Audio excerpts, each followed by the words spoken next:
Hey there, welcome to Table to Stage. I'm Jordan Worma, and this is my podcast. My continuing mission to explore creativity through the stories and the experiences of creators, not just in my home state of Connecticut, but throughout the larger creative world. Now, today's creator is a fixture of Connecticut Public Radio and longtime Hartford Courant columnist Colin McEnroe. All right, so Table to Stage has occasionally been compared in the past to some NPR programming, which I've always thought was a high compliment, and I'm going to be leaning into that very heavily today. Colin's been around the news business for a few minutes and has stories to share, so let's get to them.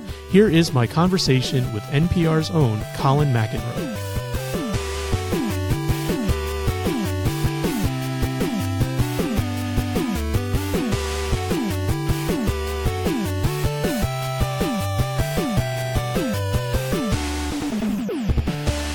Do you consider yourself a writer who appears on the radio, or are you a broadcaster now that also writes? I'm wondering just kind of how you think of yourself in those terms at this point. Well, nobody here thinks that I'm a broadcaster. It's weird because just to sort of put this in some chronological terms. So in 1992, I had not ever hosted a radio show, and it was I was a newspaper columnist, and it was a time when the AM side of radio was sort of exploding again after a long period of being this huge wasteland. I mean, music had migrated over to FM, and nobody knew what to do with the AM band, and it was lying fallow. And then, late 80s and into the 90s, they started doing sort of Rush Limbaugh and his imitators, and so suddenly AM radio is booming again, but it's mostly booming with conservative talk, and so I wanted to do an article about what that was like, what talk radio was like, and because I was a columnist, when people would go on summer vacation, they often would ask if I wanted to come in and guest host, because who else are you going to get? Yeah. So. It just so happened that there were two daily talk stations in Hartford at the time. One of them was WPOP. The other one was WTIC AM. And so they both asked me that summer to guest host. And so I thought this will be a really great column. And so I went in to both places and guest hosted just one shift each place. And they both offered me jobs. Now, there's two interesting things about this. One of them was that I regarded this whole world because at the time, it really was symbolized by, not inaccurately, symbolized by Rush Limbaugh, who was sitting at the top of this. Right. I really regarded this as a world of bullies, anti-intellectual jerks, so it was kind of unsettling to hear that I was a natural at it. And the other thing was that I didn't know that they were going through – what had happened was that TIC had bought the rights to Limbaugh away from POP right at that moment. So unbeknownst to me, when I went in there, both stations were going to reshuffle their lineups. Mm-hmm. And so they were looking for somebody new. And I just didn't know that. And so they both offered me jobs, and I went to TIC. Oh, wow. So that's sort of when all this started.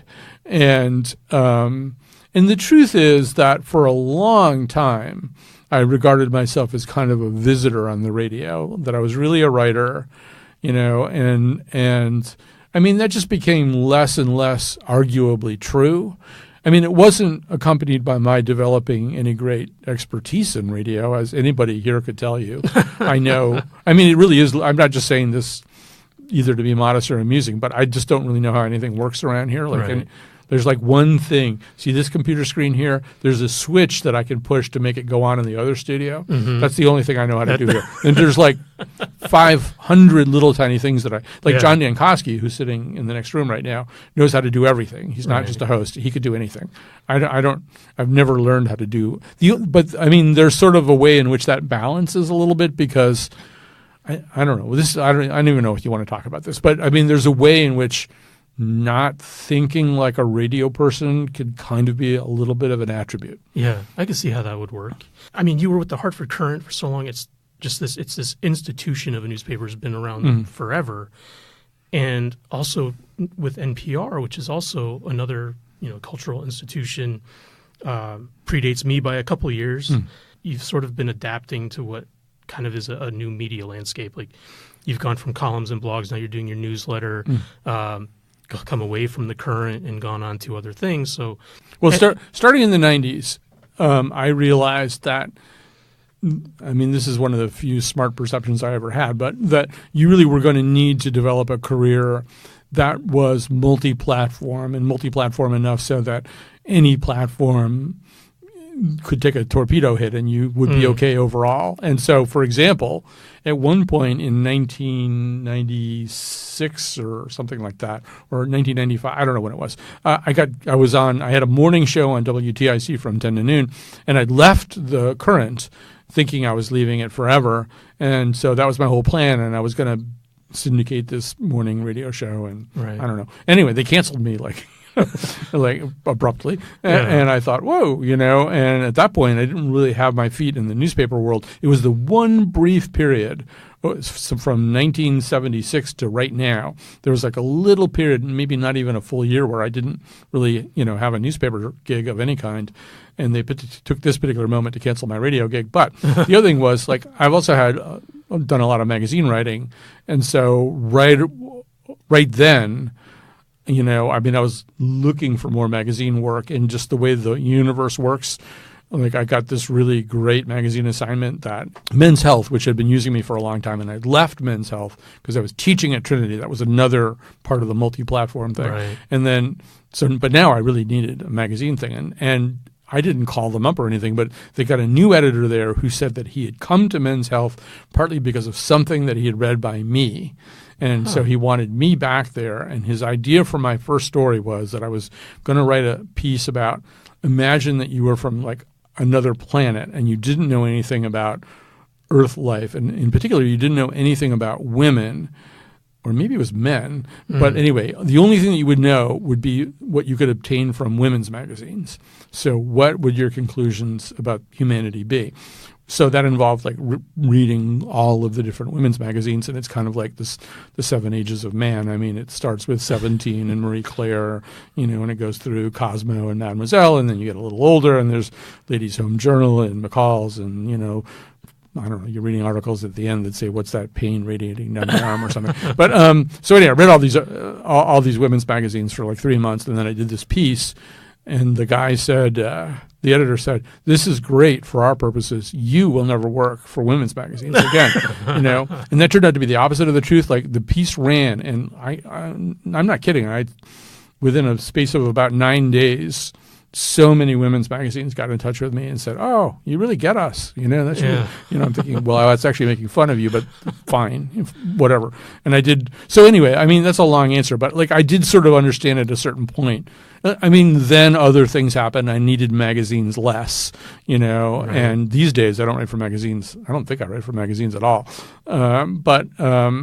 It's magazines, it's digitally native content, it's radio, it's sometimes I have like a big public speaking and onstage public appearance career, other times not. But you sort of have to keep all of those things going and in play because, this business has changed a lot. I mean, when I started out at the Hartford Courant in 1976, you really almost couldn't get fired. I saw people do things all the time that you would get fired from the Aetna or something, But the idea was you were a newspaper reporter, so you probably were some kind of sociopath. So, I mean, they weren't going to fire you for that. Right. But now, I mean, careers come and go. And when I started working in commercial radio, I mean, people get fired all the time. I mean, it's not even that big a deal. Right. And then you just get fired. You just move on to I never got used to it. Next station, I guess, after that. So you're from Hartford originally, right? Mm-hmm. Now, what was Hartford like at that time in your life?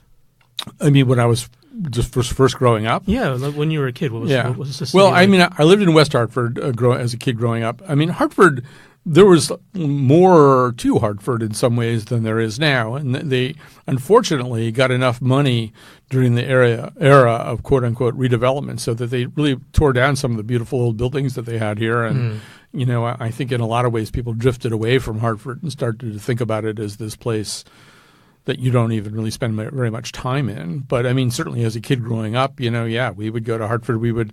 So this was 60s, 70s, and so like all the, I'm not just saying this, but I just didn't happen to be like smoking a lot of pot in high school, but there were all these head shops, on Union Place, and people would go down there for that. And there were concerts in Bushnell Park, the free concerts, and you go over there for that in your, weird floppy velvet hat or something.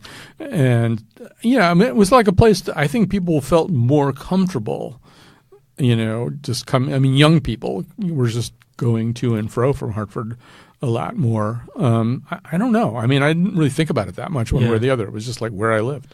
Was there a point when you were growing up where you realized that you were drawn to the creative process of writing? Were you a reader early? Did that spark your interest in writing? Well, one thing that might have influenced it, my father was a playwright, and he wrote, he had 2 Broadway shows produced and was hired by Hollywood before I was born to go work there. But one of the plays that he wrote that was produced on Broadway, unfortunately it wasn't the really successful one, was produced when I was in first grade. So I kind of saw that like up close.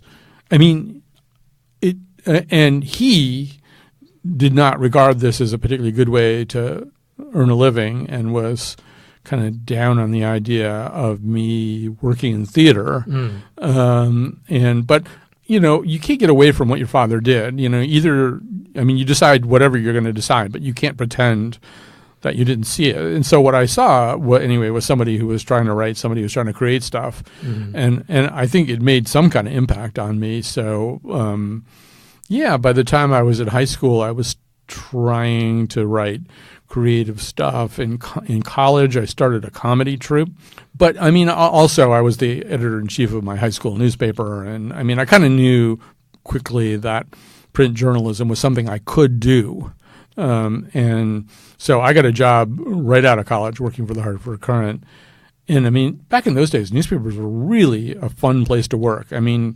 First of all, you were kind of king of the world in a way working at the Hartford Courant. It was a small world, but certainly in the world of the city of Hartford and its surrounding areas, we were the biggest news staff. We were the most, professional news staff. The TV journalists depended on what we did to find out what was going on. And it was, there were a lot of resources available too. So it was a lot of fun working for newspapers. And if you like adrenaline and stuff like that, it was fun, Now, all this is before you had the 24-hour news cycle, right? Before cable TV. How did the like CNN, when they first started broadcasting 24 hours a day and the other networks came online, how did that change your job at the Courant as far as like the way you were covering stories? Did it impact it at all?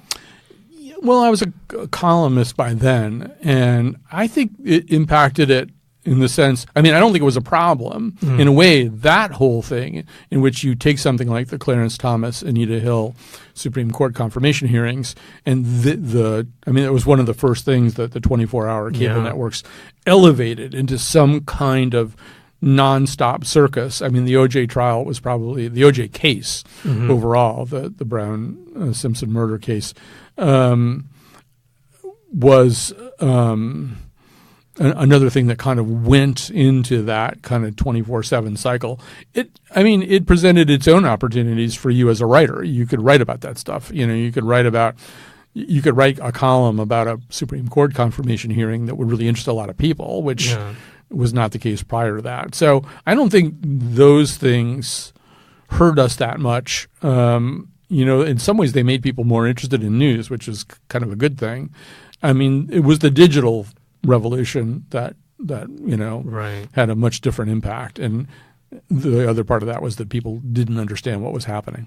Now, if you started out as a journalist and eventually made your way to a columnist, what was the difference for you in terms of, first of all, the difference between a columnist and a journalist at a newspaper, and second, the way you approach it and the way you go about writing those pieces? Right. Well, I'll give you sort of a general answer that doesn't apply to me, and then I'll tell you the one that applies to me. So, because after I'd been a columnist a long time, I used to feel like I had kind of a sense of who else should be a columnist. And so at the Courant, the example that I always give, we hired 2 writers on the exact same day, and they turned out to be good friends of each other, and they were both good friends of mine and still are.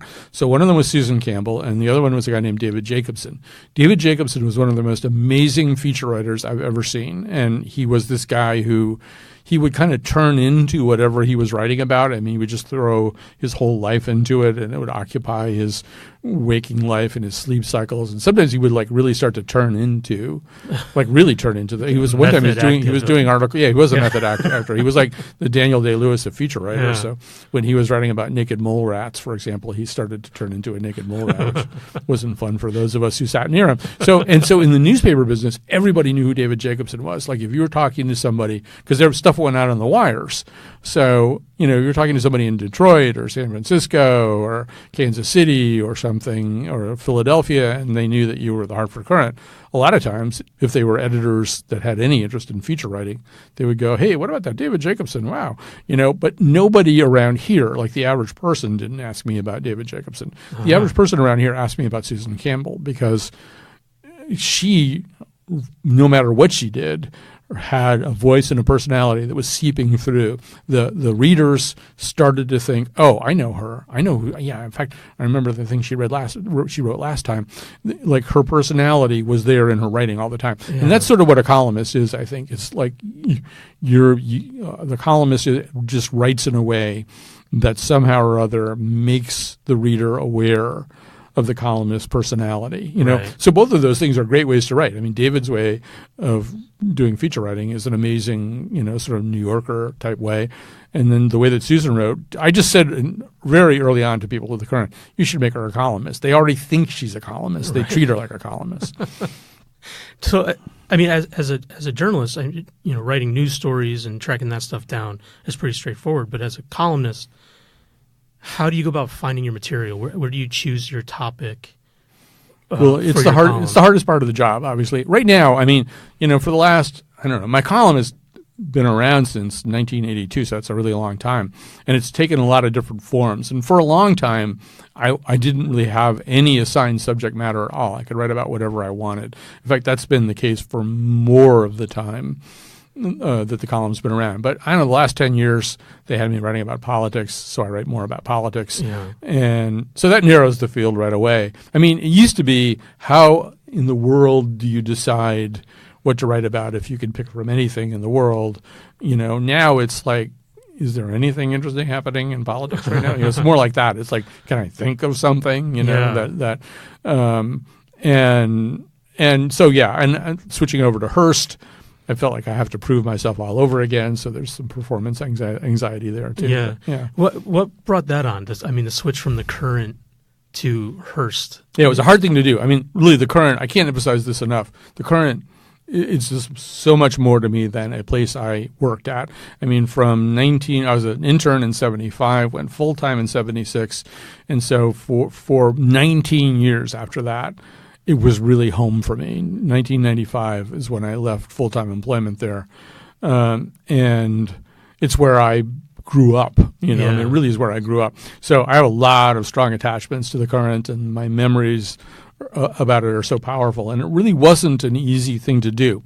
But I guess the answer was that I could see that Hearst had a plan, and they were talking to me about, like, what if you did this and what if you did that, and and the newsletter really intrigued me. I hadn't tried that yet, and I'd been teaching at Yale, and I had a student who wrote an entire final paper about political newsletters, and I was really interested in what he'd had to say.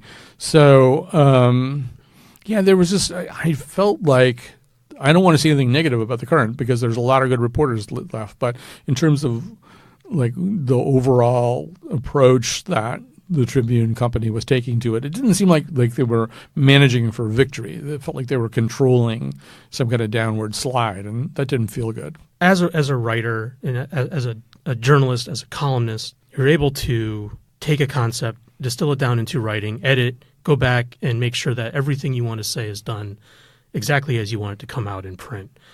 When you're doing a live radio broadcast, it's sort of the opposite of that. It's when the thoughts come to you, they have to come out immediately. Otherwise, you have dead air and can't have that. Mm-hmm. So how did you go about that transition from being able to highly polish your writing to being able to spend all that time at a microphone, live, discussing whatever topics you had for the day with, on your current show, it's relatively new people every day. You don't have the same group every day.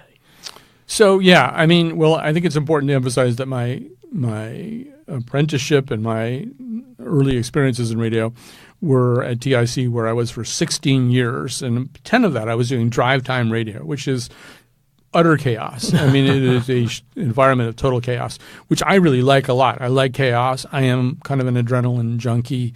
I like improvising. I like spur of the moment stuff. So it's really, really different from what we do here on public radio.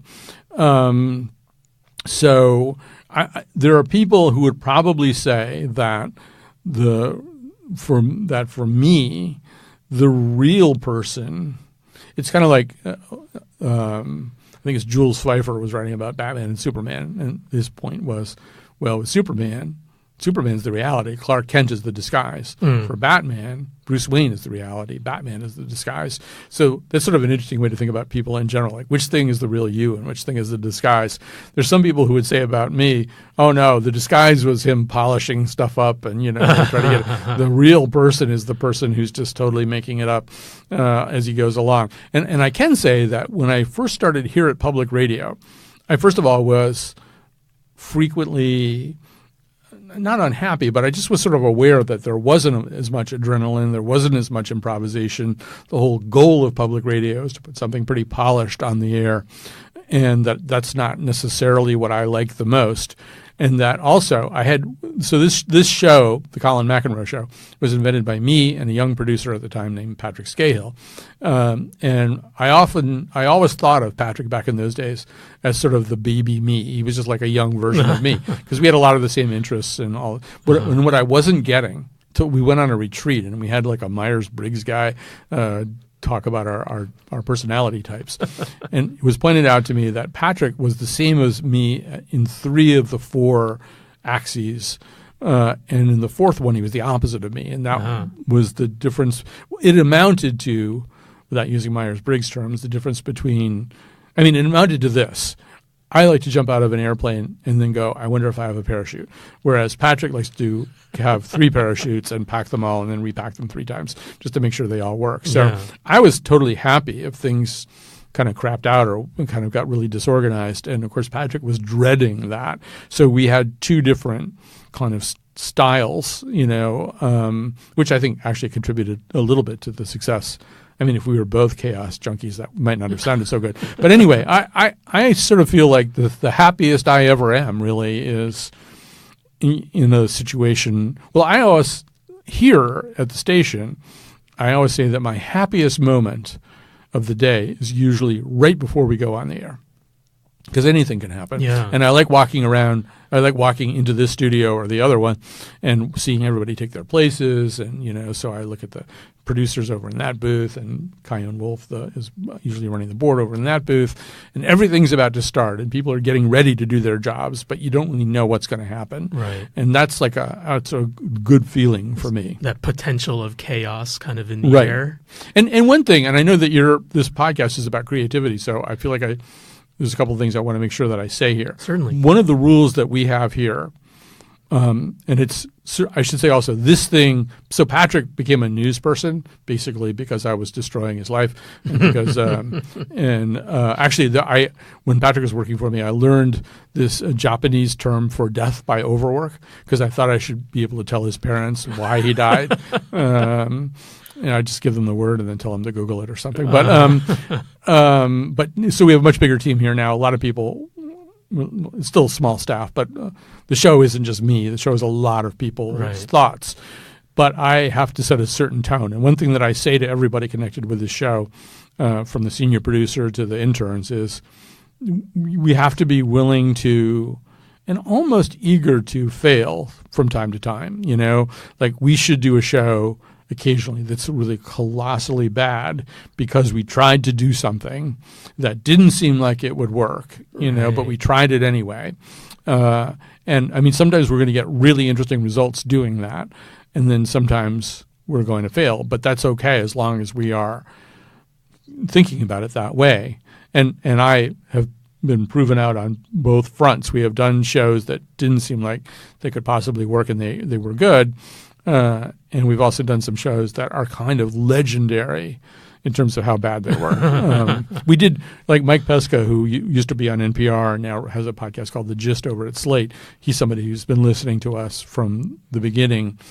And when Patrick actually moved on to his new job and it was announced in some trade publication, Mike Pesca sent me an email saying, "Really, Patrick could get another job after the Toast show?" We did a show about Toast that was like, we did it because we knew it was like a bad idea for a show. Like, how can you do a good show about Toast? I remember that show. Yeah, it's like Woodstock. Everybody says they were there, but it was really bad. So, but that's good. That's good. I mean, you wouldn't want to do a really bad show a lot of the time, but you're not going to get anywhere.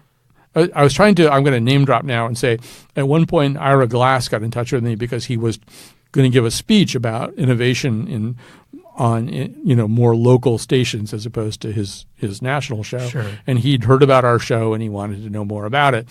And so he and I went back and forth about this, and I told him about this idea that like we should do things that really seem like bad ideas and not be afraid if they really do turn out to be bad ideas. And the way that he expressed that was, because he gave a speech about it later, he said, "You can't break public radio." And I think that's true. People treat public radio like it's this little fragile crystal thing, And the truth is you can't break it. I mean, it's been around a long time. So that's like one of our really basic rules is go for it. I mean, if somebody comes up with a really horrible idea in a meeting, frequently now we'll say, "Wow, that's a really bad idea. We should probably do it." So what are those creative team meetings like? Do you meet and discuss what the show topics are going to be? Do you talk about it? What comes first, the idea for the topic or the idea for a panel of guests? Oh, no. Sort of the basic model of public radio is you come up with an idea and then you get the best possible people to talk about it. Okay. And we follow that model a lot of the time. So, yeah, for us, it is usually the idea. We're going to do this. We're going to do that. And so somebody will say, I want to do a show about dioramas in museums or something. And we'll go, "That's a really bad idea. Let's do it." And so this is a real life example, actually. But and then you start looking for guests. And, I mean, our rule also is, so another thing that I say to our staff is there isn't any show that we can't do. But we have to be determined to do it like in a way that is very specific to the way that we do shows. In other words, if we do the Colin McEnroe show version of whatever this idea is, right. So I mean, I'll use the diorama show as an example. So we decided we would talk about dioramas, which are those, those glass encased things in museums where, life is represented. And but then as we were getting ready for the show and as the producer was working on it, we discovered, for example, that there had been this woman before you could do heavily computerized 3D recreations of things. That there was a woman who worked, I think, for the Baltimore Police Department, who would recreate crime scenes by basically reproducing them in miniature in like a shoebox size. And I mean, when I say that she would reproduce them, she would produce like she'd make the blood, she'd make everything. Wow. She'd make the crime scene. Even if there was like a full ashtray at the scene, she'd make little tiny cigarettes and light them on fire and put them in there. I mean, it was like this insane thing. So, that's sort of the next step for us a lot of times. If let's say we do decide on an idea, like, okay, could we take that idea in a really different direction? And sometimes we have to struggle a little bit about whether we're taking it too far in that other direction. Now, at a certain point, about 2 years into the show, I said, well, what if we did – I didn't put it this way, but this is what it amounted to. I said, what if we did a show every week, once a week, where we kind of did the opposite? We picked the guests first without really knowing what we're going to talk about. So that's how we developed this thing that runs on Fridays called The Nose. Now, on The Nose, we have 3 people that we know are good talkers, plus me, and then we figure out what the topics are. And a lot of times, I mean, that can get you into a lot of trouble. You can wind up with a panel where there's a topic that really needs to be talked about, but they don't know how to talk about it because they don't have the right background. But we do that. I will say that, more and more I hear stuff kind of like that on public radio, but it was something we came up with early on to kind of invert the model. Yeah. So when you come up with the ideas for the topics, how do you know when the Colin McEnroe show version of that topic has been too exaggerated, like where you just can't take it to a certain level and still take it seriously? Because you deal with a lot of very serious topics on the show, but you do it in a way that is endearing and comedic while still taking it seriously. Right. I mean, you kind of just described it really well, I think. I mean, we know that it's gone. Sometimes I will make, I don't know, there's a really good example from recently, and I can't think what it is. And I feel like almost I should go get Betsy and ask her what it was. But sometimes it feels like the producer is almost trying to leave the topic behind. You know, what we usually, the shows are divided into 3 segments, and frequently the third or C segment is the one where you sort of think, well, what if we did something really different? You know, what if we found something that was basically like this but different? Mm-hmm. And every once in a while I'll have to sort of say to the producer, well, that's like not even the topic anymore. You've gone so far away from it. So, but I mean, that's sort of, I don't know. I mean, in general, I think we want to, well, so it's tomorrow. It won't be tomorrow anymore by the time people hear this. But so Bill Griffith, who's this cartoonist, who's for a long time been drawing this strip called Zippy the Pinhead, which runs in the Hartford Courant and lots of other places. And Bill is an old friend. We've known each other for decades. And he's got a new book out that's about an actual guy who was exhibited in sideshows as a pinhead back in the 20s, 30s, 40s. And he's done it as sort of a graphic biography, a real biography of this real guy. So I don't know. I mean, when we started talking about doing that, I gave it to, or actually senior producer Betsy Kaplan, she wanted to do this. I think I forced her to do it, but then she got really interested in it. And so, I mean, we've added to this one of the guys that Bill knows, who knows this whole era, but also Betsy found this other really weird part of this story about what was done with premature babies before they knew how to care for people. There were no preemie units. There was just these babies that probably wouldn't survive without some kind of medical attention, but they wound up actually exhibiting them in sideshows as a way of calling attention to the fact that these tiny little, not probably likely to survive babies could exist at all. But the people who were doing it were people, they were basically trying to raise money and awareness so that we could have, prenatal units like what we have now. But they used sideshows. Well, I mean, I just didn't know anything about that. I don't know how Betsy found that, but we've added that to the show. So we started out, we were just going to do this thing with Bill, and then it sort of gets rolling, and the producers start asking. All of my producers are question askers, and they ask questions of the topic. They are all kind of permanent scholars. Betsy they don't come from radio backgrounds, so in fact, this is a horrible thing, but like if on the rare occasions that I can hire a new producer and the resumes come in, I tend to sort of discard the people who've been working in public radio for a really long time. I'm usually more interested in somebody who's working in a different kind of job because all of my producers came from different kinds of jobs. Yeah. And they're all kind of permanent students. They always want to ask a lot of questions. Yeah, asking questions is an important thing in any field. I mean, especially when you're talking about engaging an audience as part of a radio program or as a columnist.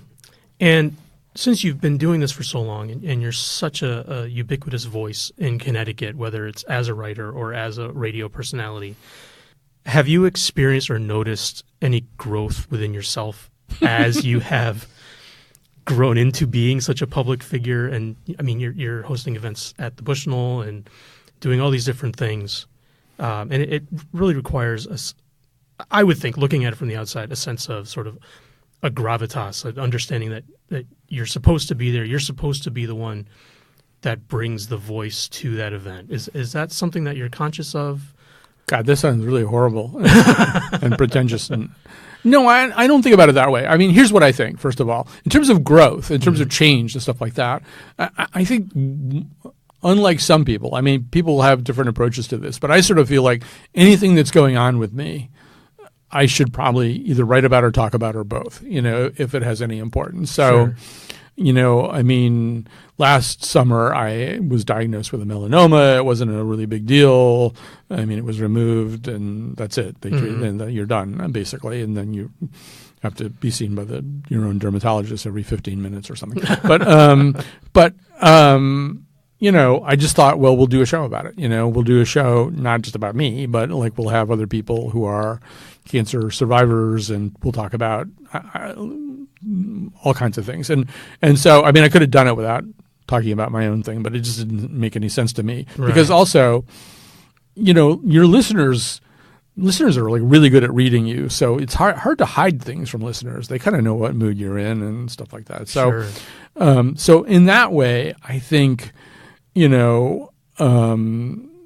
it's kind of like anything that happens to me, I try to incorporate it into the direct material of shows and columns. I also wound up writing a column about that, but also I hope it kind of folds back into my awareness that, I mean, I don't think of myself as having gravitas. I think of myself as like having, through various knocks and bumps and setbacks and stuff like that, having some kind of understanding sure. of what life is like. In terms of like what you do at the Bushnell, okay, so yeah, I mean, from time to time I'm asked to go out on stage with Stephen King in front of 2,700 people, or even more complicated, going out on stage with 3 highly accomplished people. Mm-hmm. I mean, that's sort of the Connecticut Forum gig, right? Is you go out on stage with these 3 highly accomplished people and you try to get them to function together.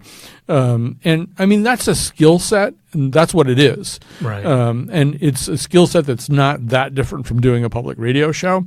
And I mean, there are little tricks to it that make it a little bit different. And there's a way in which, with the 2,700 people present in front of you, it's a little bit more nerve-wracking. But there's like stuff that if you've been doing this a long time, and then there's stuff that you figure out. I mean, I've done 10 of those, and so I'm a little bit more aware of how you get to where you want to go than I was 9 Connecticut Forums ago. Sure. But it doesn't. I don't think it has anything to do with gravitas or like who I am. Right. So the other I was a while back, but out in the newsroom, I was pretending that Lydia Brown, one of the producers here, had been doing impersonations of me behind my back.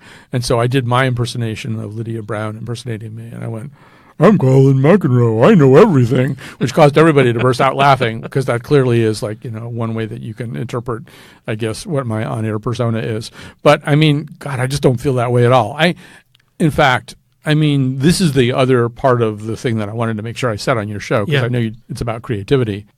Not only do you have to be willing to fail and have the confidence to be able to do a show that might not work out and just feel like life will go on, all of which is true, by the way. I mean, I always tell people that I work with here, we don't have like a patient on the table, like if everything goes wrong. It's not like somebody's going to die, it's just like we're going to do a really crappy show. That's what's going to happen. That's the worst thing that can happen. Okay, so there's that kind of confidence.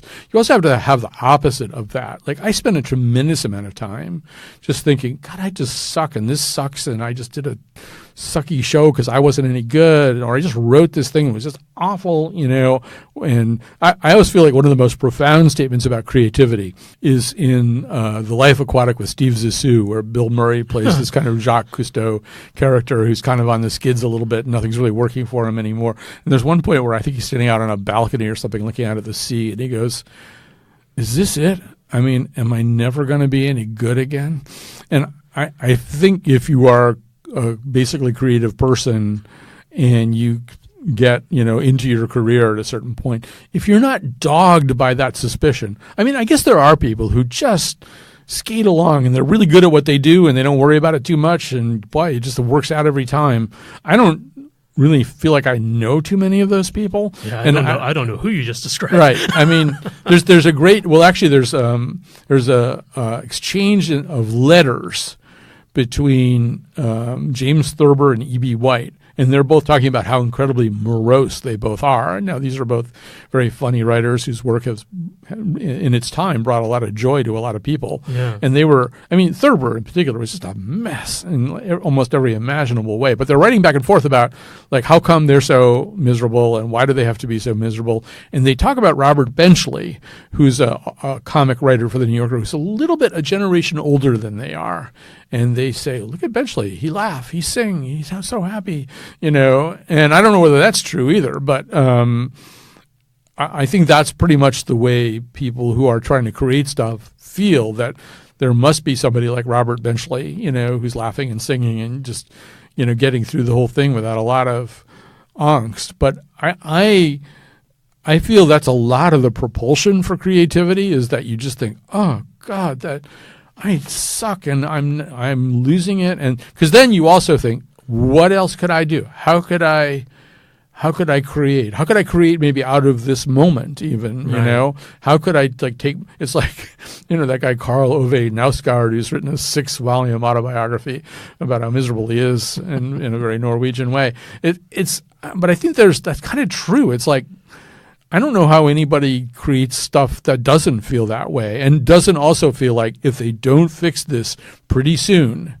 they're going to fall into some kind of abyss and never be seen again. Yeah. You know, and you go through periods of that are more extreme and less extreme. Like, I don't know. I think I might be a little bit out of it right now, but I was for a couple of weeks in a period where that's exactly how I felt.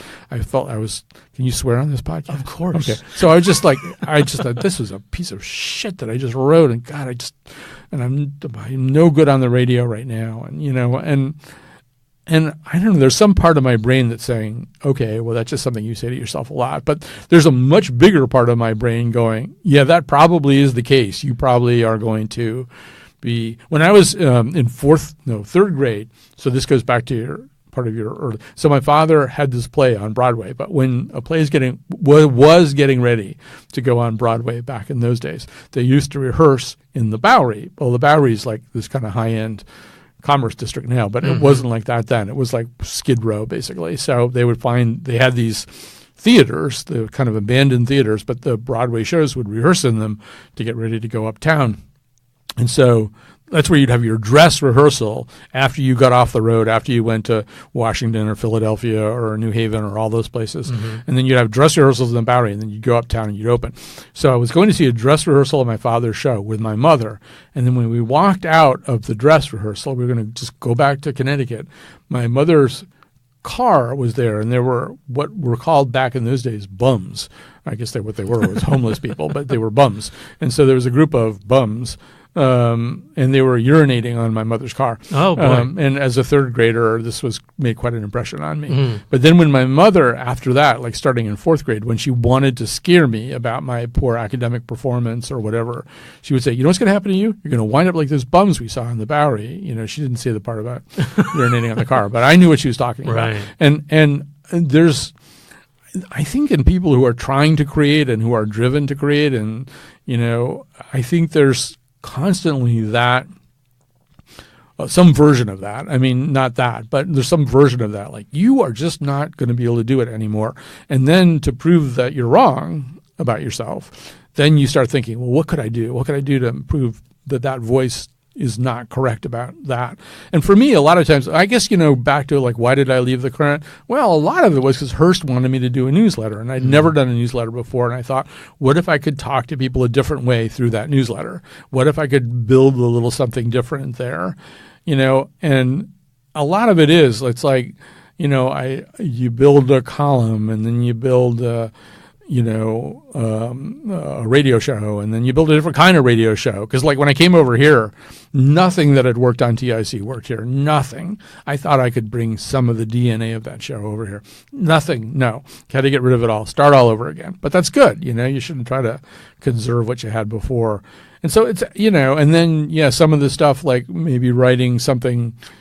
I mean, I did write. I've done a few things with symphony orchestras, but the most recent one I think was this thing where I was going to write this kind of dramatic stuff to go with the Liszt Faust symphony. We were going to try to create these kind of Faustian things happening on stage, and So it's like a totally different, scary, weird thing that I wasn't sure I knew how to do.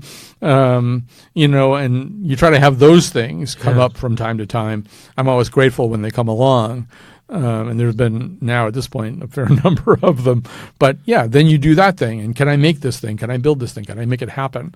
But I think one of the reasons you do it is to answer that voice saying, you know what, you have lost it. You are garbage. A minute ago, you said that some days you just feel like the show's a complete pile of shit. Mm-hmm. What do you do? Because you still have to go on air. Right. You still have to do the show. So well, how do you get through that block? Well, I feel that way after the show.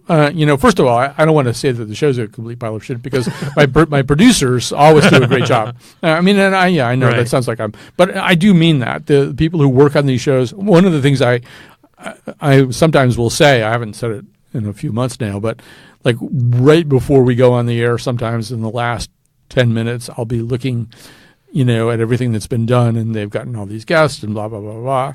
And I'll go, well, I mean, the only thing that could go wrong now is that I could screw it up, you know? And I mean that. I mean, I say it as a joke kind of, but I mean it too.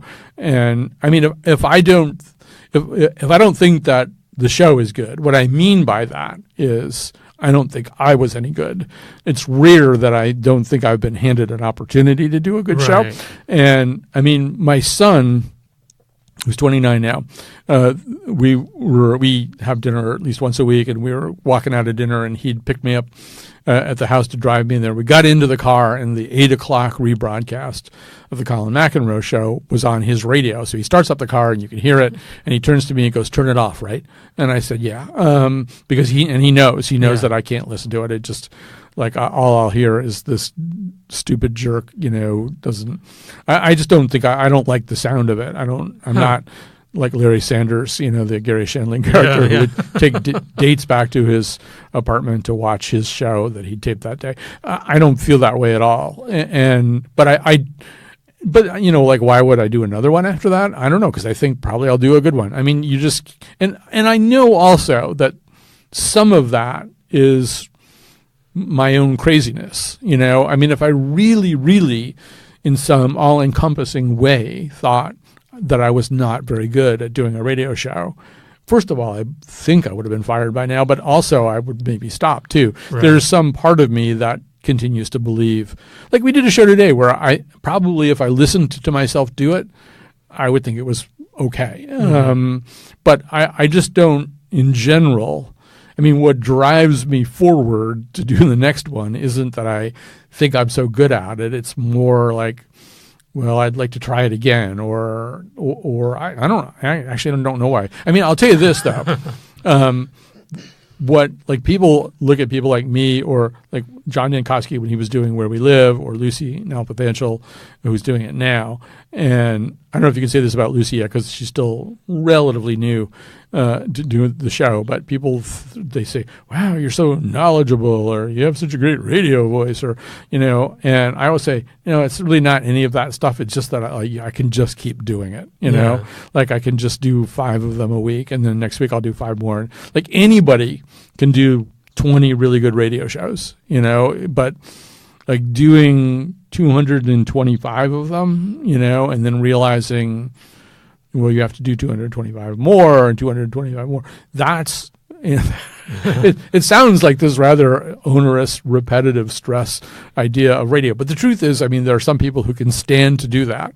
And I am one of those people. I've now done thousands and thousands and thousands of radio shows, you know, 5 days a week for 16 years at TIC. And we're coming up on our 10th anniversary here in just a few months. And, you know, so somehow or other, you have to be willing to do all of those shows. But on the other hand, to get back to the theme of this podcast, you also have to say, we're going to be creative about those shows all the time. We are going to say, well, what would make that fun? You know, how could we talk about this a little bit differently, or what could we add to it? You know, is that always a conscious thing? Like, do you ever notice that you're getting into a pattern that's maybe not letting the creative juices flow the way they should? Oh, yeah, absolutely. I mean, look, there's, you know, I mean, I wish that I could say, no, every single one of these shows is a sparkling gem. And we come as close to that, I think, as a small, dedicated group of people can, I mean, that is very much woven into our work ethic, is like, how could we do this a little bit differently? How are we going to make this one different? How are we I don't think we want to go back to the formula very much. And we go through, and then I go through these phases where I have this theory about what it is we need to do now. Like the one that I've had for kind of a long time is, and then I drive the producers crazy because I just talk about it all the time. So one of the things that I've been saying for about a year and a half now is, okay, so I can do what you and I are doing right now, which is, except that you're doing it instead of me, which is I can get a guest and I can ask that guest a lot of questions, and that'll be the show. Right. And we'll have 3 guests and I'll ask the guests a lot of questions, and so that's like what a lot of public radio shows are. I mean, if you listen to what our day is, starting in the morning and going through the night, there's, that's what our day is. So the question is, like, what else? How else could we do this? Like, what if I didn't talk as much? What if, and I'll give you an example. So we decided we were going to do a show about supermarkets. And so what we did to start with was we went to a supermarket, Highland Park in Farmington, with me and Chris Prosperi, who's a chef and a friend, and Betsy Kaplan was there with like a shotgun mic, and we just walked around the store. Chris and I just walked around the store talking, and we'd stop at various things. And Chris really knows a lot about how food is produced and where it comes from and stuff like that, And so we just talked about that and how the food is displayed, and so that was one part of the show. And there were some other parts of the show, but when we got done with it, I said to Betsy, "What we have right now is a load of unusable crap. So what we're going to do is you're going to break this conversation up, and you're going to provide bridge narration in your voice. So at the beginning of the show, we're going to hear your voice saying, Colin and Chris went to the supermarket. Here's what they did. And then, like, in between each point that we make, you're going to talk. And I come back to that because we're trying to do it in different other ways too. But I sort of feel like, what if I didn't talk so much? What if somebody else talked, or what if I was a smaller component of this episode or that episode? What if we deviated as much as possible from what we normally do, this idea that, one person is going to ask the other person questions. And so that's sort of like what I keep coming back to lately. Like, how could we break this up in a slightly different way? Or, I mean, I'll give you another example. This goes back a ways, but so I forget. Oh, so I'll tell you what this was. I was doing a thing down in New Haven where the Long Wharf Theater was celebrating its, I'm going to say, 50th anniversary. Okay. And what they did was they brought back all of the people there are only 4 artistic directors in the entire history of the Long Wharf, which is kind of unusual. I didn't know that. Yeah, they brought back all 4. All 4 of them are still alive. They brought them back. And the thing was, I was going to have a conversation with the 4 of them on stage. So meanwhile, before we go on stage, we're backstage. And there's this professional photographer there who's there to take pictures mainly of this group of these 4 directors. He's been hired by the Long Wharf. And he's a kind of engaging guy. I'm pretty sure his name is Charlie Ferguson. But and he's trying to loosen them up. So somehow or other he starts telling them this story about how he was in a bar and he was saying not nice things about the band the Eagles.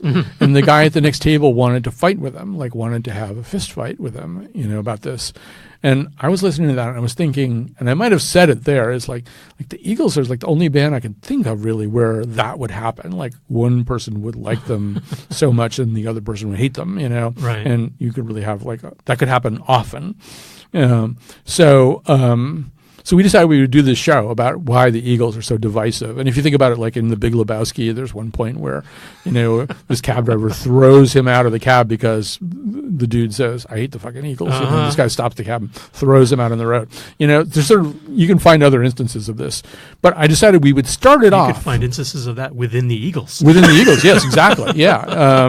There was that scene, the moment where Glenn Frey told Don Felder that he was going to beat the crap out of him the minute the song was over. Yeah. So, but I decided let's start it differently. So Jonathan McNichol, who's another one of our producers, I said, you have that conversation with Charlie Ferguson. Go find this guy, and the 2 of you just record this conversation about how he's in a bar. And that's how the show's going to open. I'm not going to be at the beginning of the show. You guys will tell this story. Ira Glass is really good at this. I mean, if you listen to This American Life, he's really smart at thinking, okay, let's do something that's not the show before we do the show. Right. Before he says act 1, he does something else. So and if I could do that, I mean, it takes a lot of time to do that, but and you have to have people who are available to do it. But if I could do more of that, I would do more of that.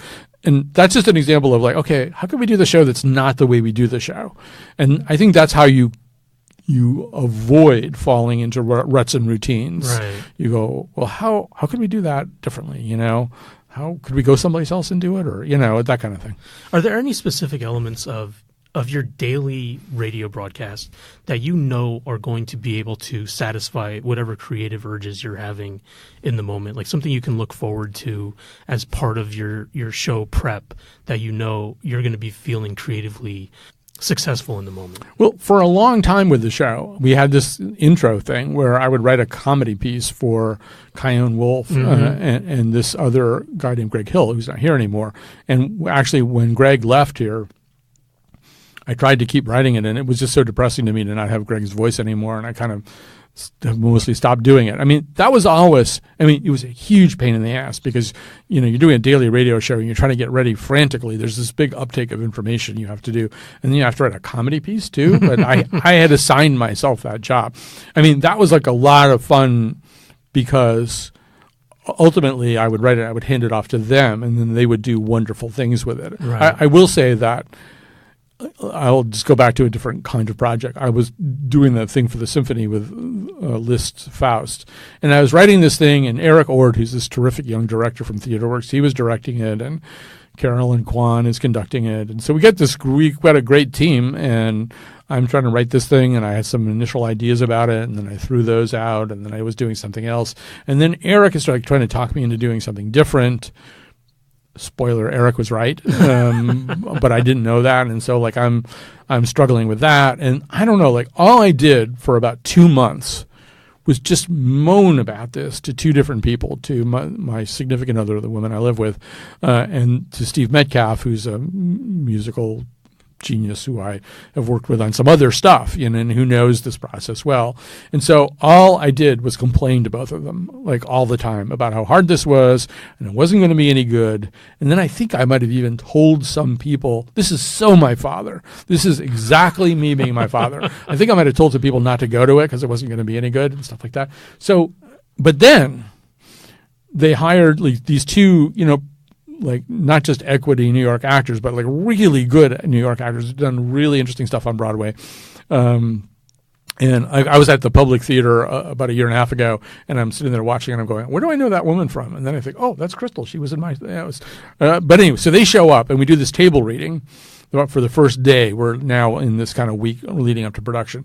We do this table reading, and I'm sitting there thinking, I'm Tennessee fucking Williams. I am like the greatest playwright ever, because they're just so good, and they're bringing it alive, and they're turning to me and saying, what about this? We can't say this, but could we say that? Or what did you mean here? Because it seems like it doesn't really square very well with the other thing you wrote. And I'm thinking, oh yeah, you're right. So, so they're just making it sound so good, and they're asking me questions. And so by the time we got it on stage, it really was really good. Yeah. And a version of that was when we were doing a lot of those intros, it was always thrilling to me to listen to what Greg and Chion had managed to do. Chion also can produce something in nothing flat, like in terms of adding sound effects and music and whatever. Sure. And Greg could do all these voices. And so, I mean, in a way, like writing stuff that other people do, I guess I must have that in my DNA because my father did it or something, because that, to me, that can be the most exciting thing, whereas just listening to me talk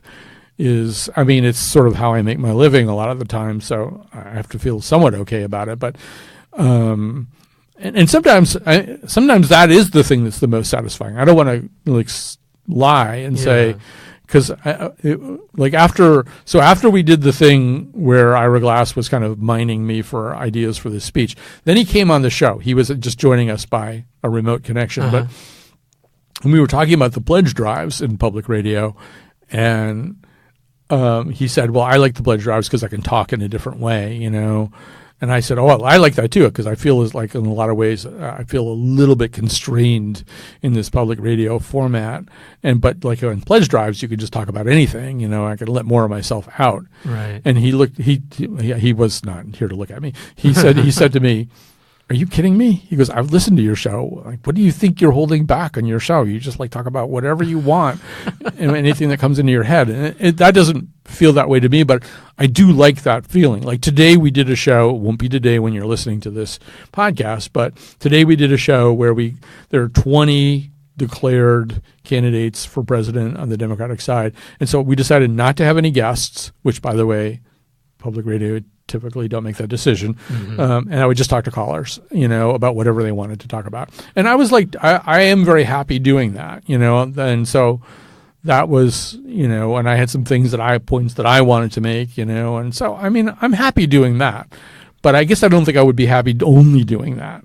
Now, how comfortable are you in those situations, like distilling your thoughts on a topic in such a live and public format? I think that comes relatively naturally to me. Yeah. I think. I mean, I don't know. People may think, well, what do you mean? You're totally incoherent most of the time. So I think I'm okay with that. I think the harder thing to do when you're interacting with callers, I don't want to say this person's name, but when I was working in commercial radio, I kind of at one point inherited a time slot from a guy who was doing call-in radio.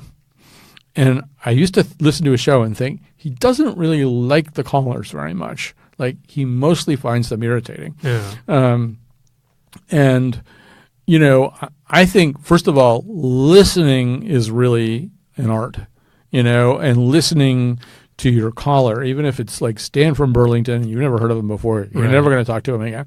But so when I was at TIC, my biggest thing really was that these callers, we could turn them into characters. We had, probably about somewhere between 10 and 15 regular callers who really had fan bases, and you'd like, I one time somebody reported seeing graffiti written, positive graffiti written about one of my callers on a wall. Think about that, And so we had callers who were kind of famous and people, became fans of these callers and stuff like that. But to do that and to figure out who can do that, you have to listen to what they're saying and treat their nuttiness, which you have on AM radio. You don't get crazy callers on public radio, which I consider to be kind of a disadvantage of public radio. But you also have to like the people. You have to kind of like them, you don't have to like all of them because some of them are jerks. But in general, you have to like them and see these interactions that you're going to have, these spontaneous interactions as something that can be really fun. Now, in public radio, they don't like you to do that so much, and it's sort of not built into the DNA structure of public radio, but I still try to do it, to have a little bit of fun with the person calling up, like you're sitting next to them at a bar or on a bus or something, and you just have a little chat with somebody that's kind of nice. That's the thing I think it takes a little bit more. You have to keep reminding yourself to do that. I think any of us who are just turn on, any commercial public station where there's a lot of people doing those kinds of shows, they're really good at spouting their opinions. Rush Limbaugh goes through periods where he doesn't even have any guests or any callers. He just talks. But that whole business of just making sure you make the connection, could be the guest that you have too. The guest that you have on. I'm always really happy when at the end of a show here on public radio, the guest says to me, "Wow, that was really a conversation. I wasn't expecting that." And that doesn't come naturally to me. But it's something that you have to work on, and I think I've gotten pretty good at it. Now, was there a time where you would go back and listen to your shows afterwards? How did you work on that if you didn't go back and listen? Well, some people would say I haven't done that enough, and I don't realize all the dumb things I'm doing. Yeah, no, I never really did, actually. I don't know. The thing I like about radio, one of the things I like about radio is it kind of blows up at the end of it and you have to build a new one the next day. Right. Now, that's really true on public radio. On commercial talk radio, it's kind of like you might be having a conversation about the same topic for days and days and days and days, and the callers are calling in and making it a little bit different, and the topic morphs a little bit. But on this kind of public radio anyway, you really, I mean, tomorrow will be nothing like today, and Wednesday will be nothing like Thursday, and it's just the way it is. Yeah. But either way, it's kind of like, oh, I'm more interested in the next thing. I don't really want to hear what we did. I know I'm not going to like it that much. I want to hear like the next thing we're going to do. Yeah. I want to thank you so much for taking the time. I mean, we've gone. I feel like I sounded like a raving lunatic and a pretentious person also. No, not at all. Here are my ideas about creativity. That's the whole idea of this, is to get ideas and stories about creativity. I'm so glad that you do this because, I mean, seriously, it's an under-discussed thing, I think, creativity, and what does it mean? And I was listening to this thing. What was it? I think it might be the New Yorker Radio Hour, and they were talking about this musical group called Roomful of Teeth. Okay. Which includes a Pulitzer Prize winning, or did include this Pulitzer Prize winning composer. So Roomful of Teeth does this kind of new chamber music stuff, but it's all vocal.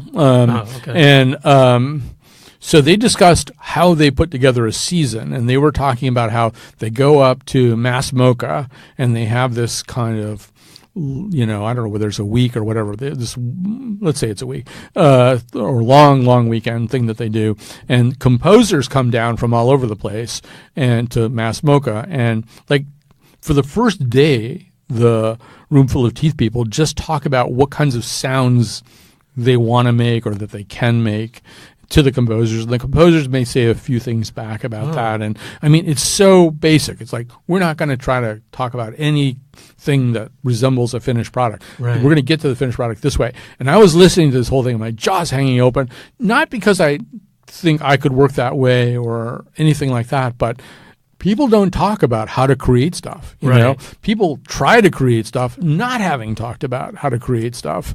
So I don't think of myself as any creative genius, or everything I've done so far is representing this creative zenith or anything, but I am really interested. And the older I get, the more interested I am in, like, how do we get there? How do we start with nothing, and get something? And then how are we going to make another one? So I think it's really great that you're doing a show about this. I mean, I don't know who would listen to it besides me, but I would listen to it. It's exactly the thing I talk about all day long. Well, I have learned so much from people being able to sit down and have conversations about, I mean, obviously some things people think of as creative. A painter is obviously creative to some people, but an educator doesn't always come to mind as somebody who uses creativity.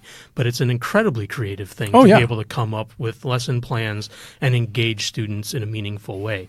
It's incredibly creative to be able to use a chainsaw and create a sculpture out of a block of ice. Like there's lots of different ways people use the creative processes in their brains to be able to access different things. It's not always an artist. It's somebody in business or in any other field. And I'll tell you, anybody who's doing anything that is easily identifiable as creative, they owe a lot to a bunch of teachers they had and I didn't think of my teachers as, oh, he's so creative, she's so creative, but they were, and not only that, but they treated me as a creative person too. Right. And boy, I mean, we owe so much to your teachers. But yeah, I'm amazed at I don't know how anybody does anything in the fine arts. I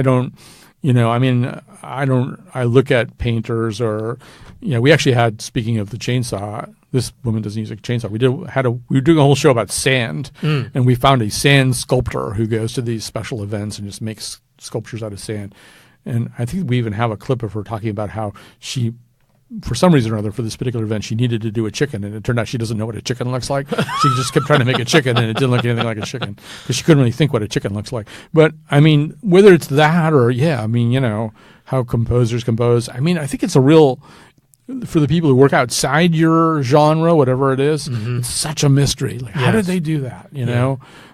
That's so creative. So. Yeah. Anyway, I applaud what you're doing. Well, thank you very much. I should actually applaud. Literal applause. Yeah. Well, it's an audio medium. So I always do like to because one of the things I want to do is promote the arts, promote creativity. I always like to get recommendations from people for something new and exciting that you've experienced recently that you really want to get the word out for somebody else to experience. And you've got your pulse or your finger on the pulse of Connecticut. So there's got to be something out there that you're excited about seeing recently. I will say that in general, I mean, one thing that I'm really interested in for obvious reasons are podcasts, and people are doing all kinds of interesting experimentation with podcasts these days, ranging from, real sort of fictive storytelling things like Limetown or Homecoming to one of the ones that I've really liked recently. Once again, you don't think of this as creative exactly, except somebody had to have this idea. So there are these 4 researchers for a show called QI, which is it's sort of like the BBC's version of Jeopardy, except that it's being English is probably a little bit brainier than Jeopardy even. And so they do a show called No Such Thing as a Fish, where what they do is every week, each one of them finds kind of an obscure fact, like the fact that the writer George Eliot had an unusually large right hand, which her family was apparently somewhat embarrassed about and didn't want biographers to write about after her death. And so they bring that in, but they also tell each other what their facts are. So they research each other's fact idea and find out all kinds of surrounding fact ideas, facts that are relate to it. For example, the person who first figured out from the outside that George Eliot probably was a woman was actually Charles Dickens, who, having read the first of George Eliot's novels, said publicly, I think, if that's not a woman, it's a man who has figured out how to write from a woman's point of view like nobody's ever done before. So, anyway, so what they do is each of them has some weird fact, and then all of them have researched that fact and found the other stuff. And then they have this very funny, they happen to all be very funny people, so they have this very funny conversation about all this. And I'm just listening thinking, once again, I haven't really heard this show before, I haven't heard this idea. I'll probably be sick of it after I've heard 20 episodes. But like right now, I haven't heard that show. Somebody found a new kind of conversation to have. So that's like, I think that's really terrific and amazing. I think it's a great medium for that kind of thing too. Yes. Yeah, I've listened to a lot of podcasts that also there's trying to break the ground a little bit. There's a new program out called Game of Thrones. I would really recommend people watching that too. Oh boy, by the time anybody hears this, it'll be long done probably. All right, thank you so much. I appreciate it. Well, thanks for inviting me. Yeah, this is really great. And thanks for coming in here to our cluttered studios. I love seeing it. Thank you again to Colin for agreeing to punch below his weight for a while and speak with me. Now, Colin's show, The Colin McEnroe Show, is available online and on the radio every day at npr.org and through your local Connecticut Public Radio station. You can also find his writing in various Hearst Connecticut Media Group publications, including the Connecticut Post, the Norwalk Hour, and the New Haven Register. So, even though Table to Stage has sometimes been described as being rather NPR-ish, one thing that separates us is that this show operates without any fundraisers or any pledge drives, and without any grants from philanthropic organizations, at least until one of them offers, anyway. So if you'd like to help support this independent programming, why not leave a rating or a review on your podcast service of choice? They really do help bring in other listeners, and they're really just a pleasure to read. So if you'd like to support in a more tangible way, you can visit patreon.com/tabletostage to learn how to get additional content, behind-the-scenes access, and even some discounts on official merch. And if you're not into any of that, no problem. You can drop me a line at tabletostage@gmail.com and vent your frustrations or send your encouragement or even just share a good recipe for borscht. That's it for now. Until next time, keep creating.